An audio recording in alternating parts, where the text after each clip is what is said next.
is going to put to rest many of those fears and assumptions. We are counting on different folks around the world to join this live session because it's going to be a life-changing one. So in another 1 minute, we'll be starting this live session with Reverend Professor Greg Irabo, who's going to be giving us some very important ways and nuggets to navigate 2025.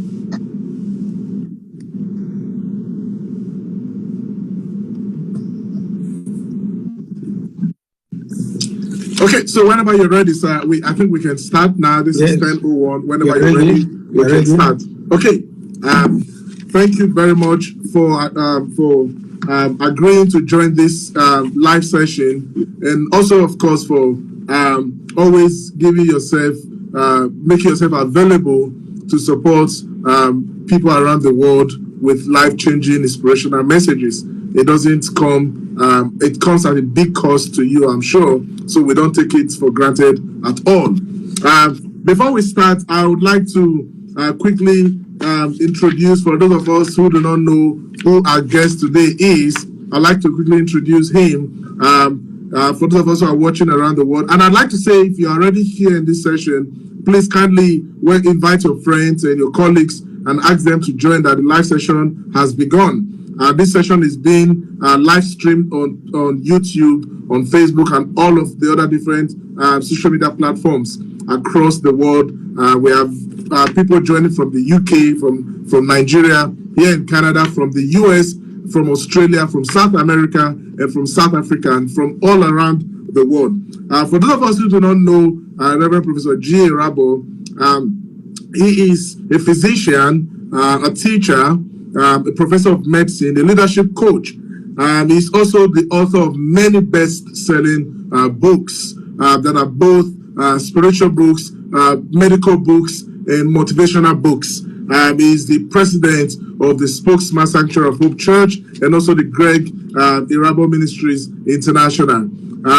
He has transformed many lives through motivational teachings and through mentoring. As a matter of fact, he is one of the mentors who shaped my own life so far, so much more, that I'm able to do many of the things that I'm doing today. I want to thank you very much, Prof, for doing the great work that you're doing. I wanted to ask if there is anything you'd like to say about yourself that I may have skipped out. Oh, well, I'm happy to be here, and I'm so glad to be part of this program. One of my greatest joy is to interact with people around the world, to share my own experience and to listen to them and get involved in mentorship and helping people grow to their greatest potential. So I'm glad to be here, and thank you so much. If I may ask, Prof, how laborious is that work? I know sometimes it is often trivialized when people give themselves up like candles. Candles, burn out so that the world can shine, so that the room can be bright. So how laborious, how is that work that you have been doing for the past 50 years? How is that work? Well, when it comes to talk about positional things, as you have said before, I'm a physician, a chest physician. I'm also a lecturer, a professor of medicine with several articles in the scientific journals. Mm-hmm. I'm also a preacher for over several years and a pastor of a local church. I'm a writer, a father. I'm also a husband. And much more than that, I have been involved in training people on leadership across all spheres of life, whether it be in the professional realm, whether it be in the spiritual realm, whether it be just one-to-one speaking to people around the world. So that has been the major thrust of my work. Yeah, I'm just surprised that you are still standing strong and that you have not burnt out. If I were to be doing the kinds of things you do, I know I would have burnt out a long time ago. So where does your strength come from? What is the source of this strength that you haven't burnt out? Yes, one of the things I learned several years ago in life is that you are the pipe, God is the pump. Now, if I'm not connected with the pump, I will burn out.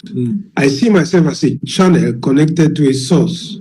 Now, several years ago, when I read about Jesus Christ's statement to the woman at the well, that out of their innermost being shall flow rivers of living water. And so every morning and almost every day of my life, I try to go back to the source of life, the source of power, the source of grace. And so through that, I'm rejuvenated, I'm energized, I'm strengthened, and so I never run dry.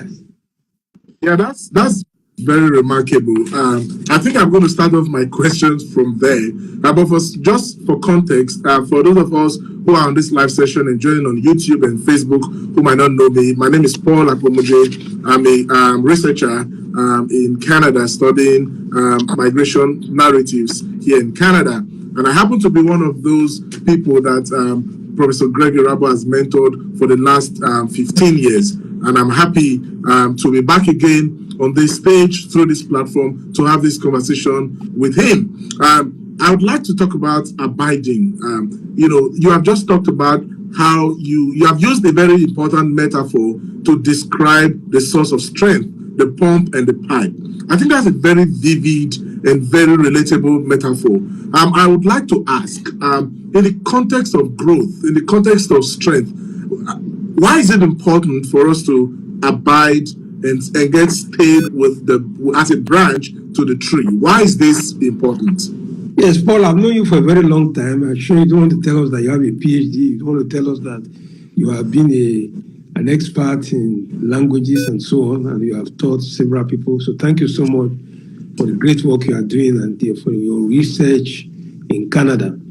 Now, one of the greatest statements I've received in my life, I mean the greatest statement, was when Jesus spoke in John 15. He said, I am the true vine. My Father is the husbandman, and you are the branches. He said, any branch that is in me that is not bearing fruit, he casts away.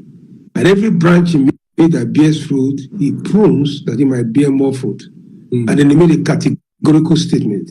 Without me, you can do nothing. And so the word abide means a life that is consistently and continuously connected to God. A life that looks at God as indispensable. A life that looks at God with deep degree of intimacy. A life that gets its invigoration from God. A life that wakes up in the morning and says to himself, everything I do and can do, I owe it to God. To me, it is not semantics. It is not rhetoric. It is real fact. There's this surge of energy when I'm connected to God, and this weariness when I'm not connected to God. I remind myself, without him, I can do nothing. One of the greatest disciples of Jesus Christ was Paul. And he says, if the spirit that raised Jesus from the dead be in you, that spirit will also reinvigorate your mortal body by his spirit that dwells in you. And he also told the Ephesian church, I can do all things through Christ that strengtheneth me. So my energizer, my source of power, my motivator, my coach, my mentor, my life is God. And Jesus Christ body this, I am the way, the truth, and life. And if he dwells in you, you have marvelous life. So you abide in him, you stay in him, and then he leads you, he directs you, he empowers you. That is the secret.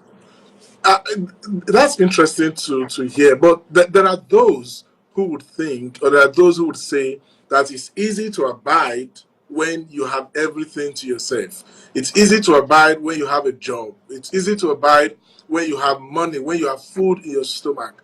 Also thinking about the economic austerity across the world, in the US, in Canada, in Nigeria, in the UK, and all of the things happening. And there are those who think it's easy to abide when these distractions are not there.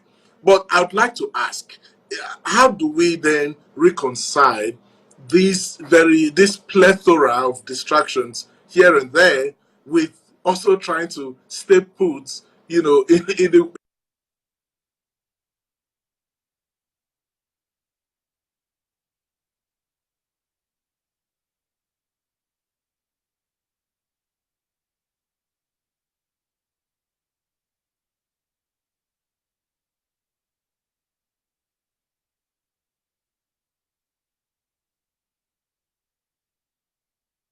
is a crutch, that you are using religion as a crutch. To me, religion is more than a crutch. Religion is my life.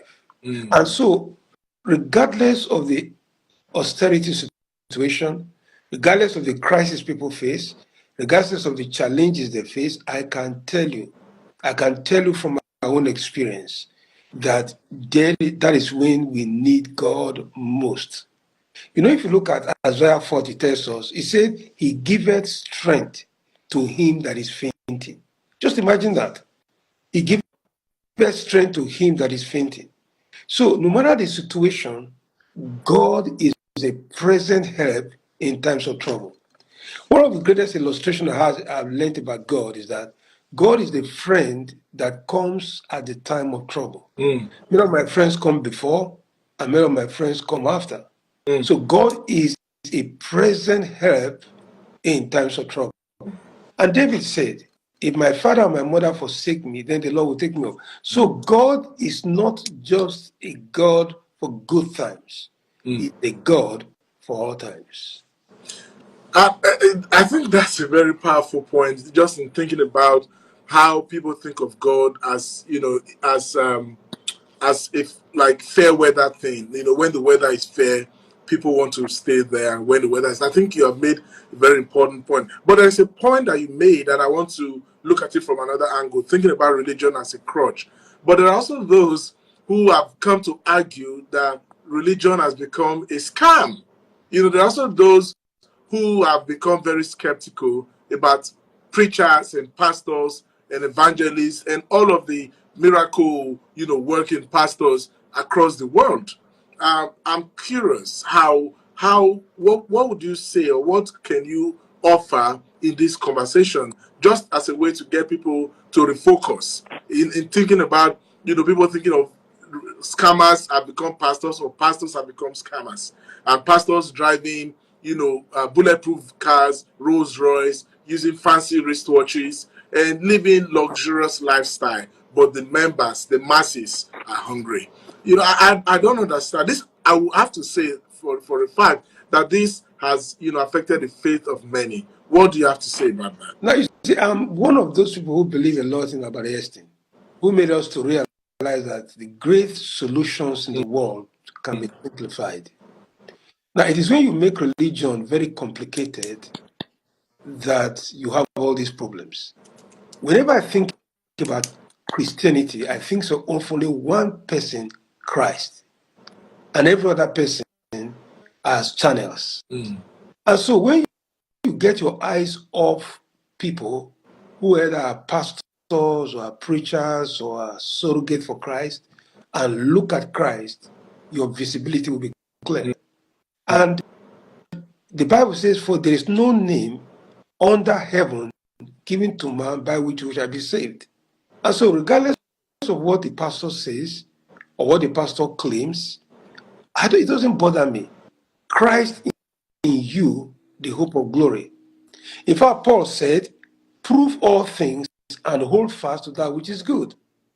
And one of the things I tell people, which is very important, is that one of the Old Testament prophets says, if it does not speak according to the word, there is no light in it. What many people do is that they are following pastors, they are following preachers, they are following apostles, they are looking at their lifestyle. No. We only have one person that we're told to look to, and that is Jesus. The Hebrew writer talked about Jesus. Now, when Jesus had all kinds of difficulties, he looked at the race that was set before him. And then he now encourages us, look unto Jesus, the author and finisher of our faith. And so when I go to church, I'm not going to look at the pastor's rituals. I'm not going to look at the pastor's Rolls Royce. I'm not going to look at his jet. I'm not going to be worried about how many jets he says he has or how many cars he says he has. I am going to look at Jesus. I am going to look at Jesus. And my heart is free. And I'm not going to spend my time judging someone else, because I realize that I will spend more time being preoccupied with my own faith, because every man shall give an account of himself. Moreover, Christianity is so clear about where materialism stands. And Jesus can put it simply, what shall it profit a man if he gains the whole world and loses his soul?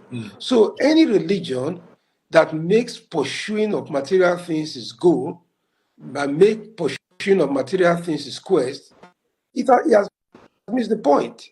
And this is what Paul, was it Peter or James that says, you don't get because you ask amiss. The whole point of God blessing you is to make you a blessing.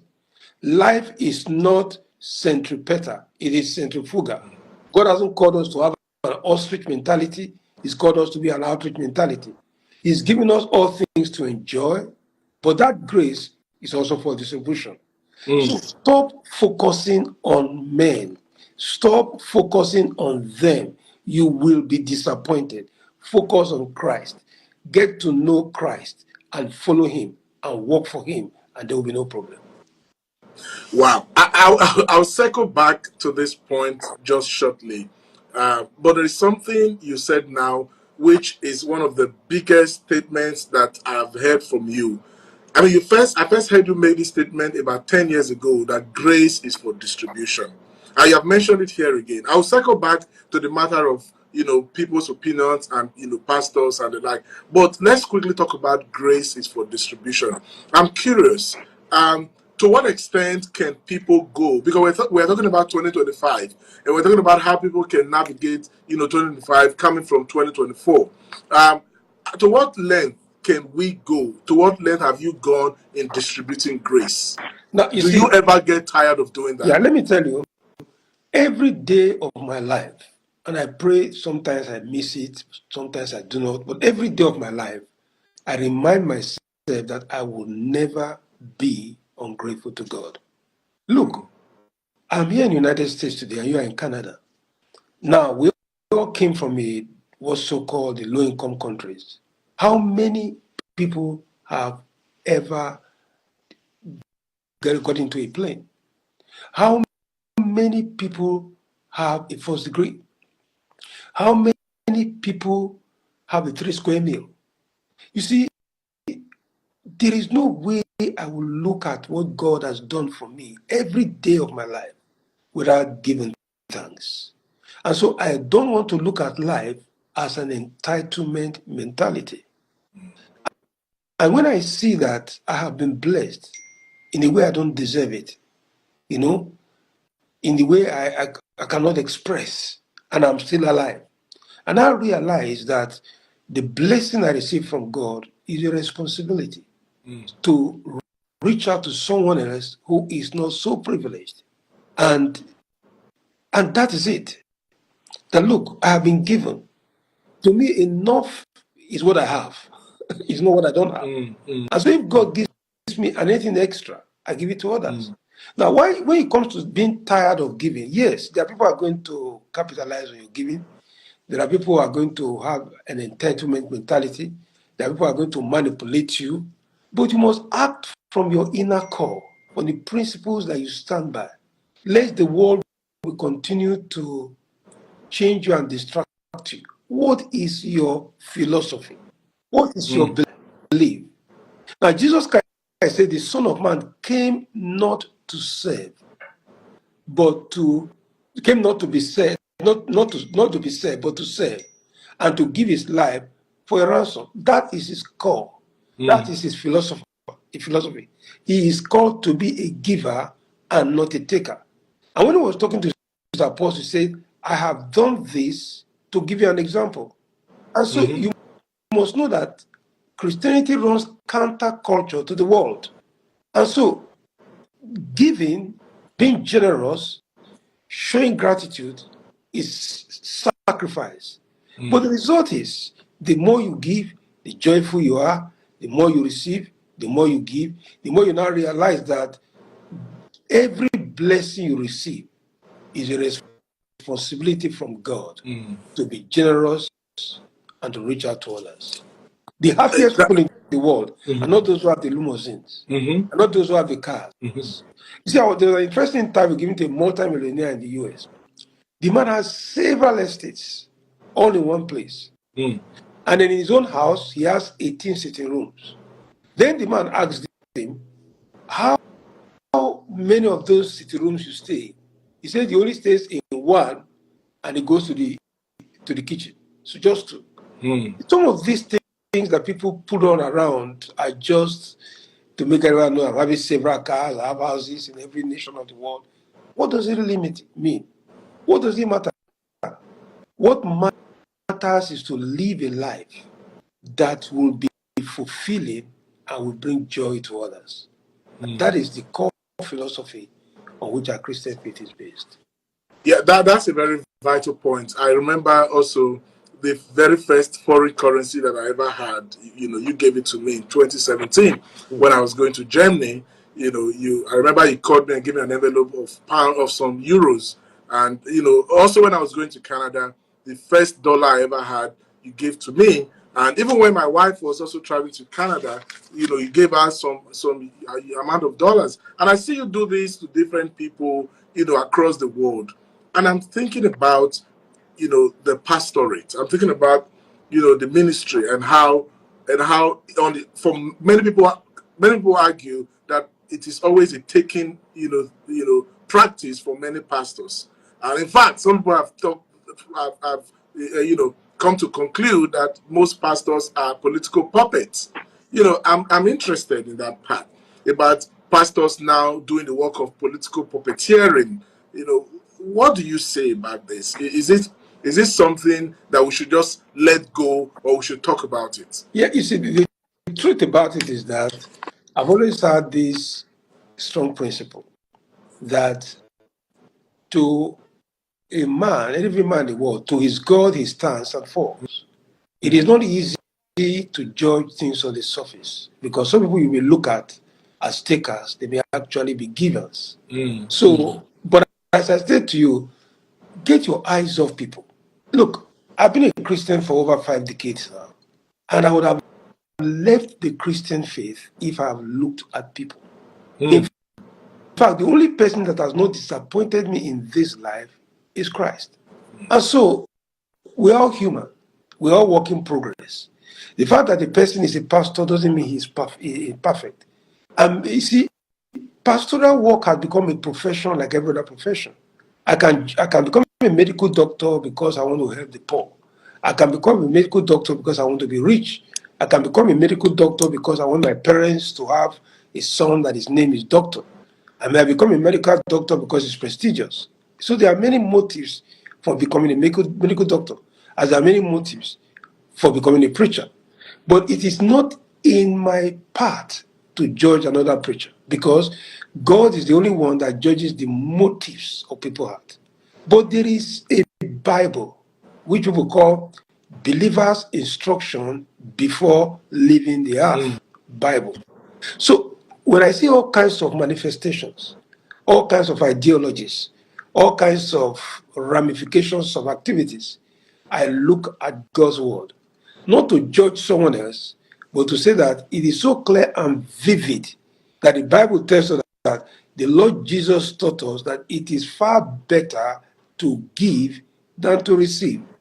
And so if my pastor is not a giver, if he's talking about what he has, if he's hoarding, if he's taking from people, that is not my example. I'm not going to judge him. But the Bible says it is better to give than to receive. And it's not telling me to give because I have. It's telling me to give because I want to share. There was this story of this prodigal of the Samaritan. And there were 3 categories of people. There was the Levites and the priest. And then there was the good Samaritan. Then there was the thief. The thief says, what you have belongs to me. And he hit the Samaritan and hit that man on the wayside and took his thing. The Levites and the priest said, what belongs to me is mine. I can't share with you. But the Samaritan says, what belongs to me is ours. I can share with you. And Jesus said, don't look at the thief. Don't look at the Levite and the priest. Look at the Samaritan.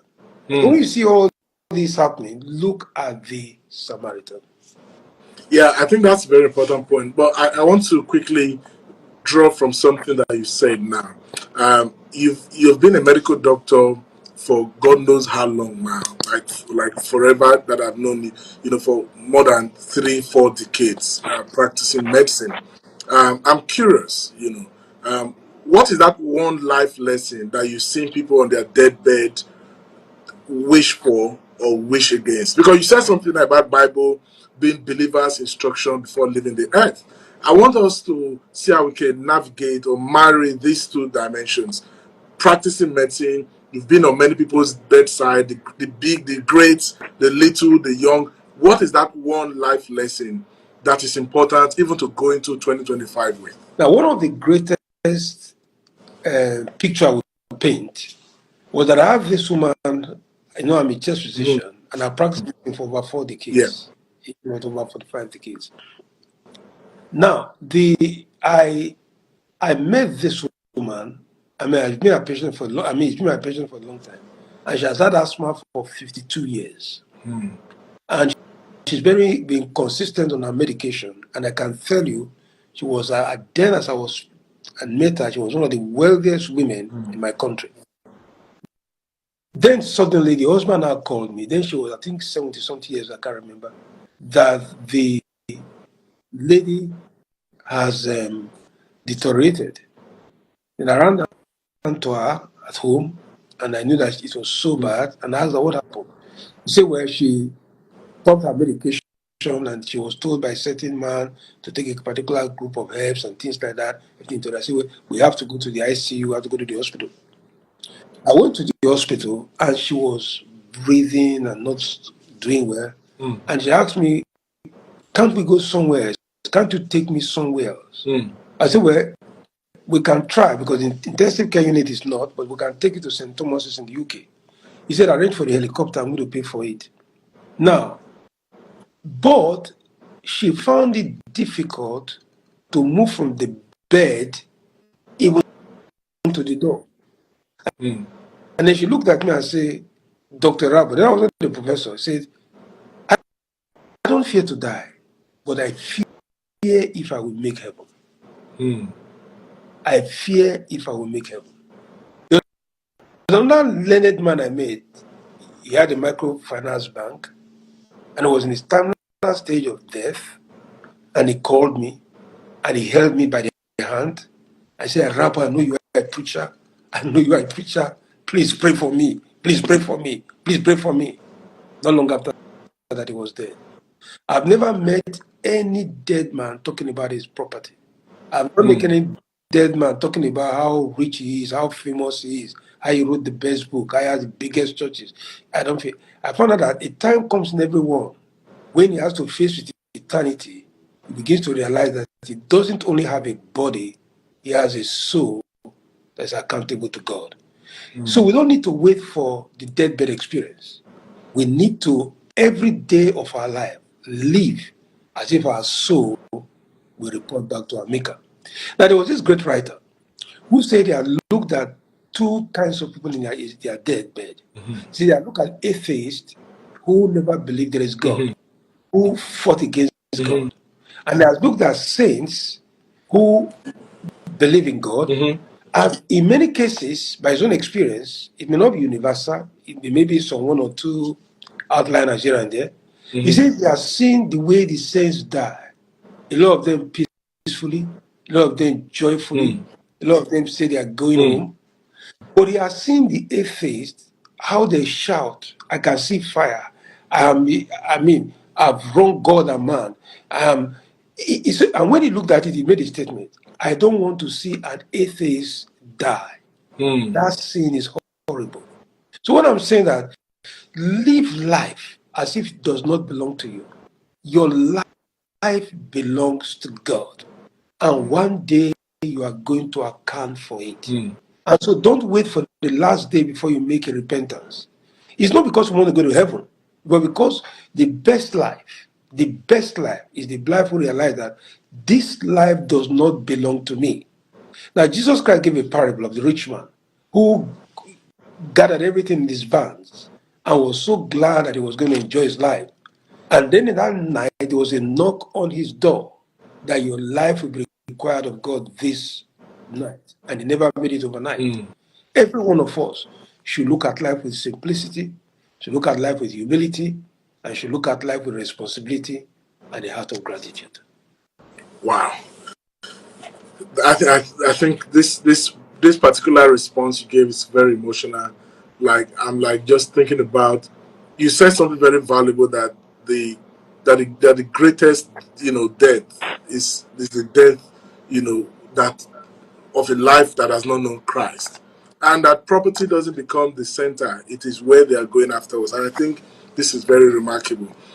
Before I go on with these questions, I'd like to ask audience from around the world. If you're watching this event on YouTube, I know we have a lot of people who are joining from YouTube and are watching on Facebook, and even if you're watching on Instagram Live, I'd like to ask you to please send questions via the chat, the comment section. Feel free to use the comment section and ask questions, and feel free to give comments and give send emojis, and tag Greg Rabo live session, through the comment section, and feel free to go on Twitter as well, to tag Greg Rabo live session going on, and folks can join from wherever they are in the world. And so the comment section is for you to ask questions. We're going to take questions here and there, but there is this very important question that I want us to talk about. It's about crisis. I've realized that crisis rocked 2024 for a lot of people. For example, personally, I lost my grandmother in 2024. I lost my mom's younger brother in 2024. Just within 3 months, my grandmother died, my mom's brother died, all in 2024. And I know a lot of people have different family crises, some marital crises, some even societal crisis. Some nations are being rocked to the bottom, to the ground, with wars and crises here and there. I'm curious. 2025.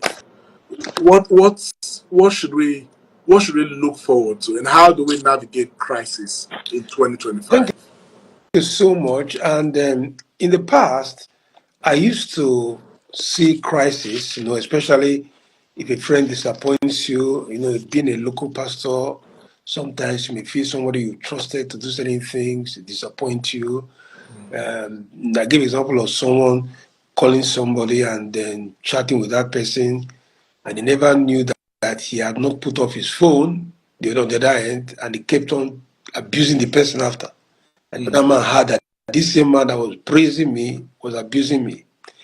Well, he wasn't so surprised, because people praise you with their mouth, but in their hearts, they're abusing you. People say a lot of good things about you, but to their wife, they tell you bad about you. And so I see all this about. But let me tell you this.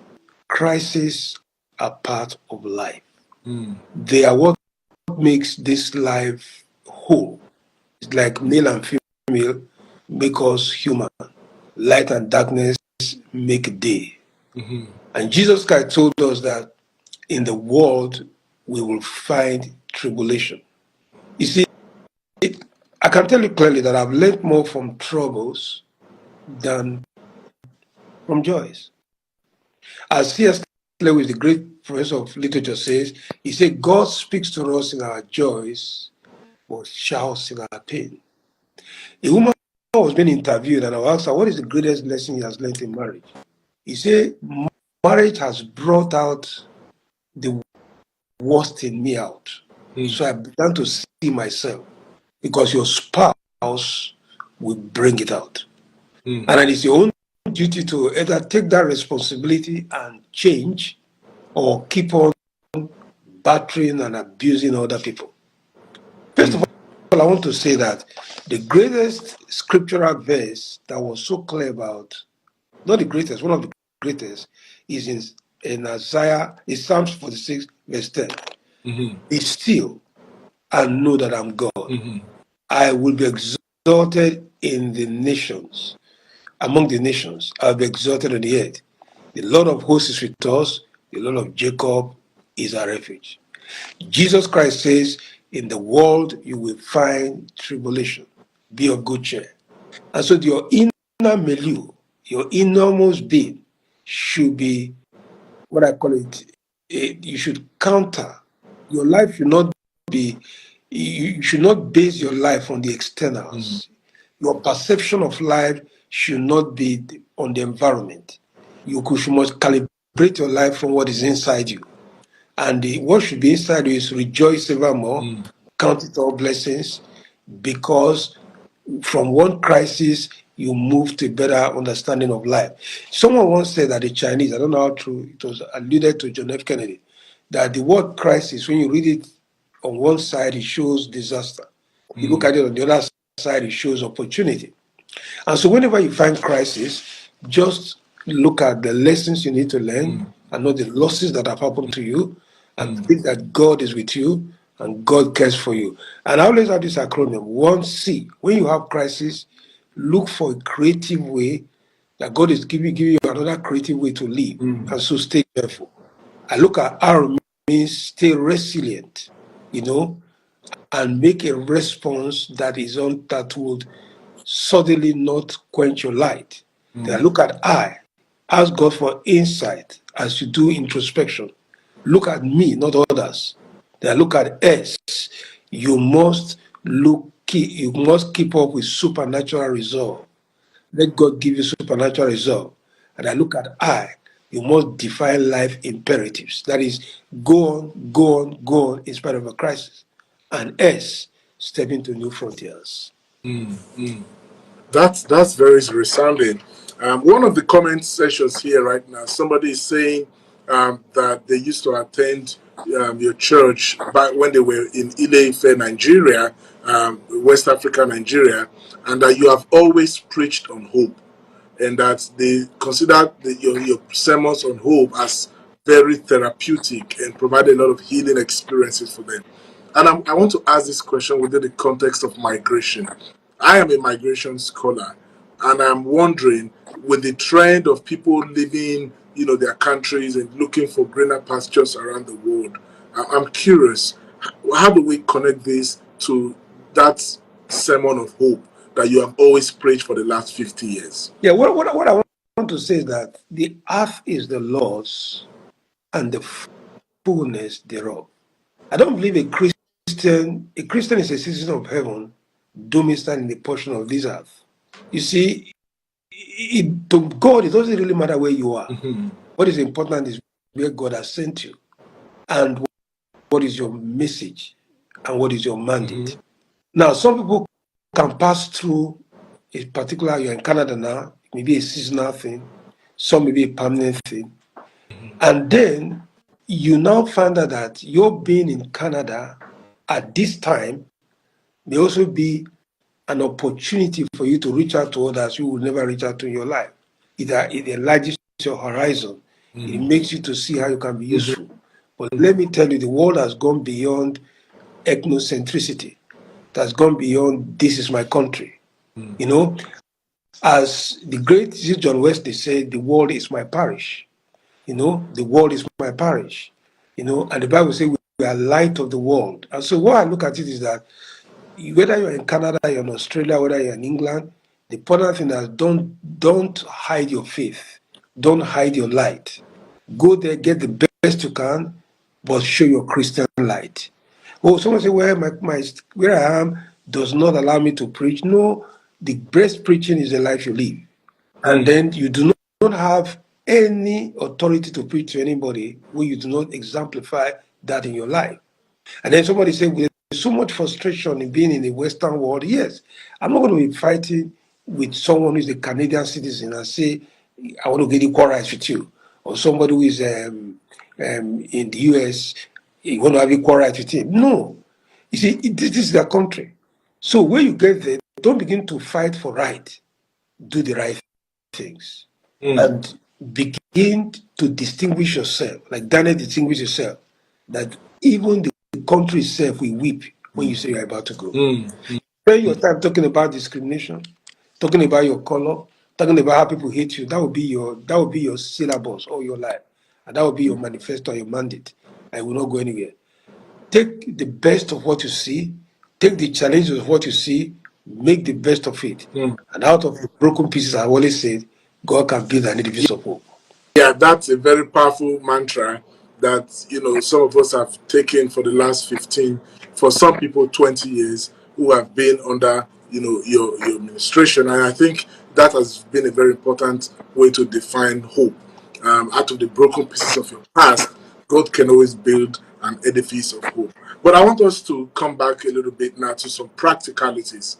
And I want us to see how we can learn from your own experience.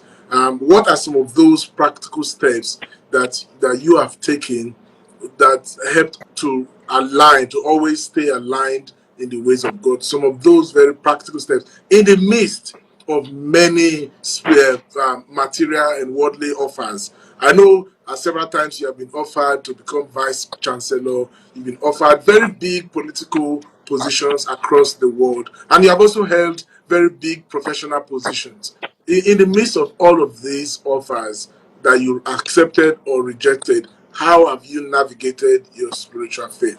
Now, let me tell you, the greatest secret of my life is being in the secret place. I mean, I want to tell you that if somebody wants to destroy you in life, he tempers with your secret place.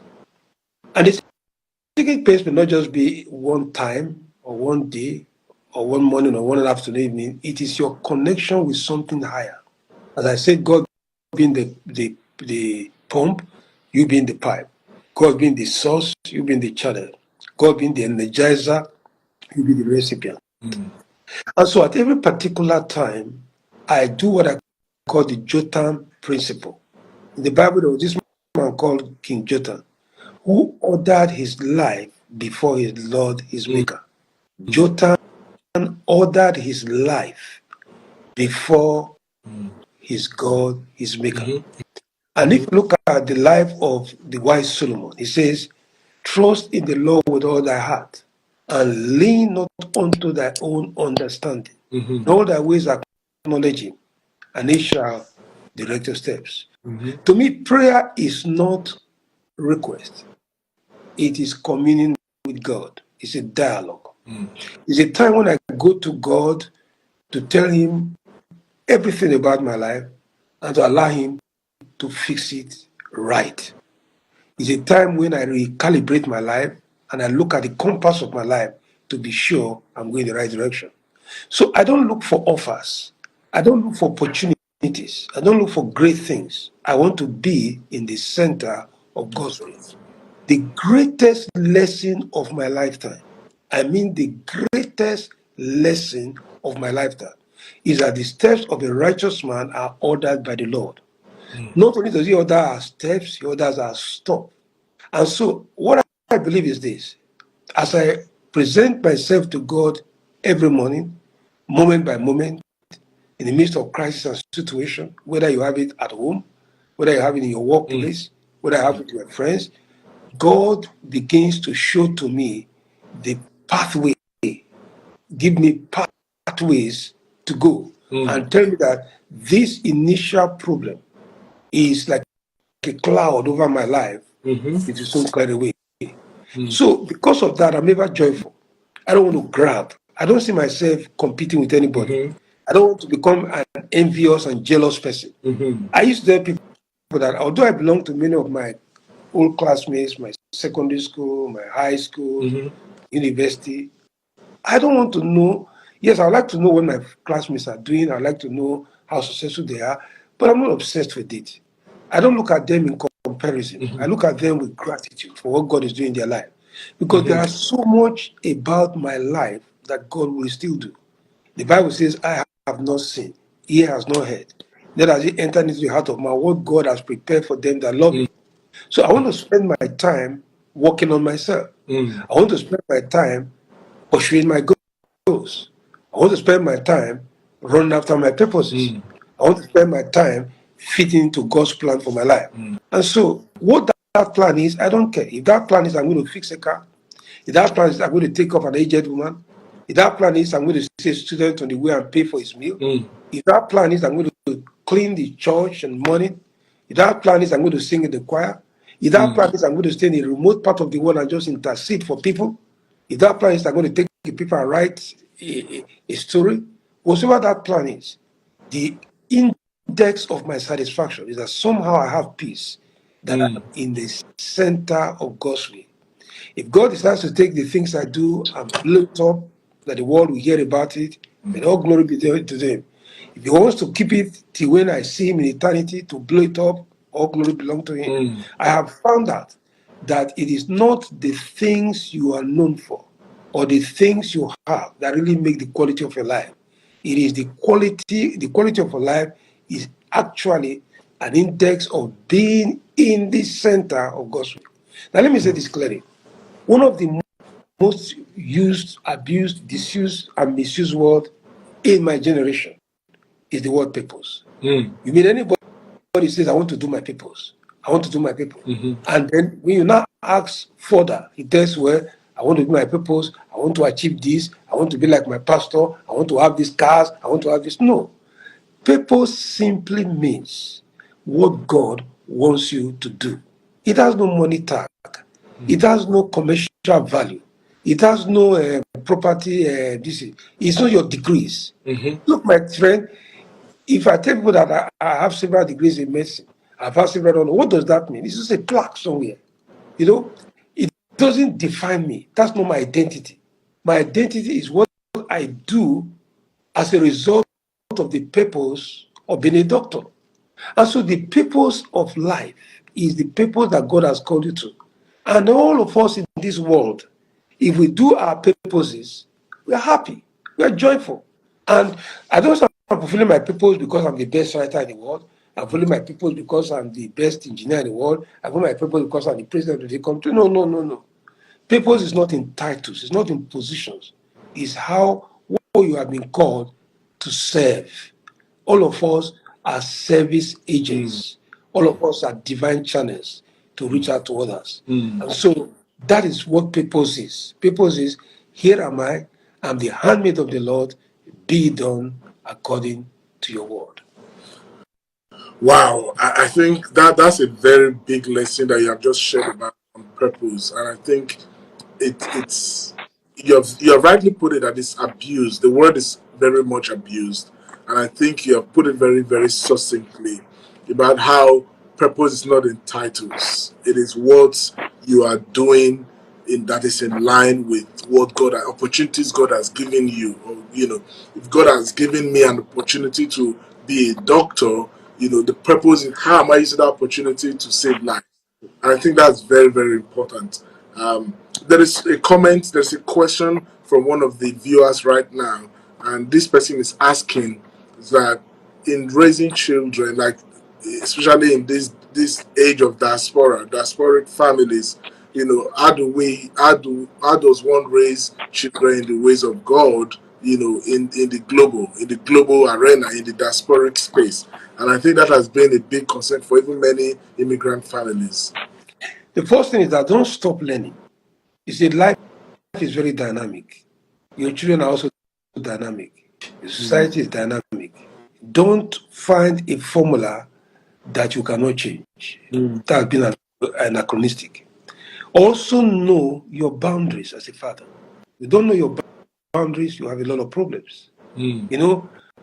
When your children are toddlers, when your children are infants, when they are young adults, and then when they now grow up, the strategy will change. And so don't insist on your own ways. And so I would say that it's better to start young, teaching your children the way of the Lord and living out that example in which they would follow. You see, somebody gave an example of W.F. Kumuyi. I think it was a Ghanaian church or so, I don't know. The man said, anytime people come to his house, whosoever you are, you must join in the morning devotion.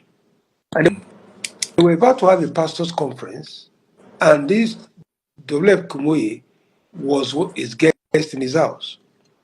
And he wanted W.F. Kumuyi to join in the devotion. And so he knocked at the man's door, and then he opened the door and found that the man was kneeling down with an open Bible, praying. Now, you just imagine your children waking up in the morning, see you with an open Bible praying. One of the children of Billy Graham said that there was no day in his whole lifetime he never saw Ruth Graham on her knees praying.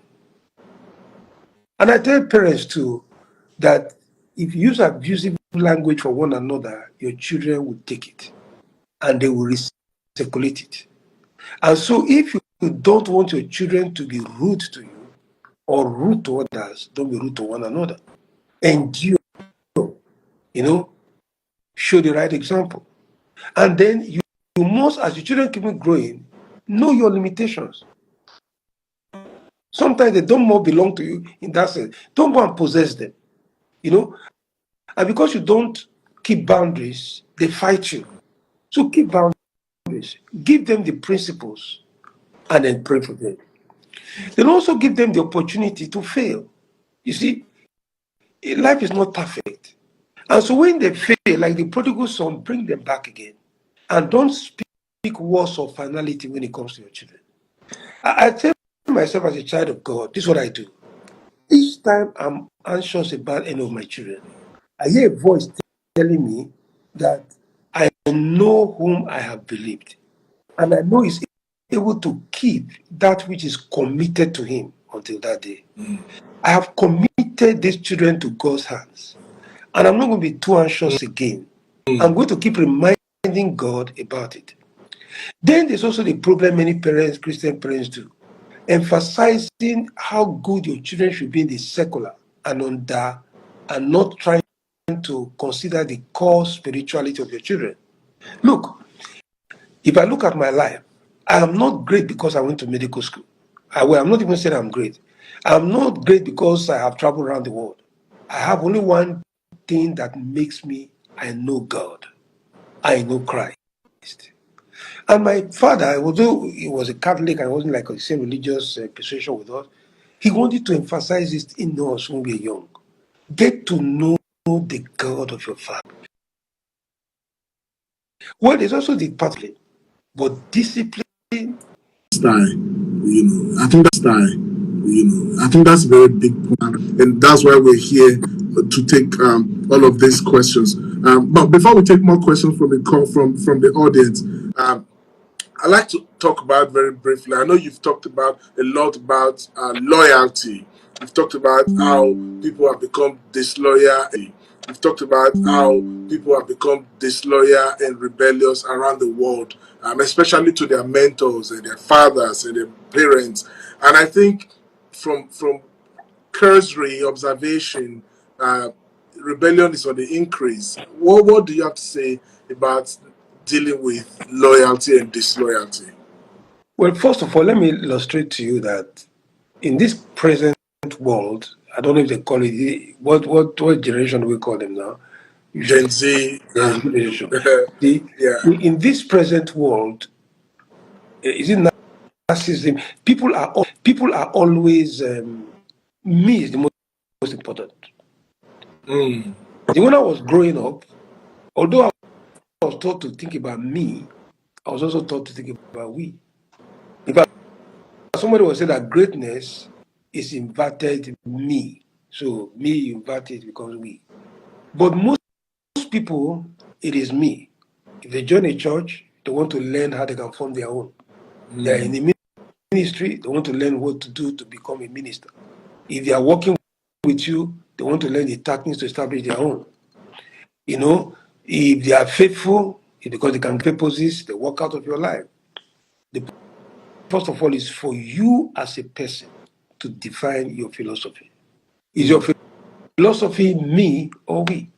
Is your philosophy reaching out to others or myself? Now, if you define that clearly, that will also help you. But try to overlook an offense. It took me a long time to get to that point in my life, and I'm there now. I try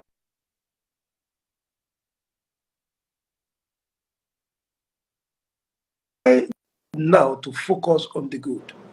I try to overlook an offense, and I try to give people opportunity to be themselves.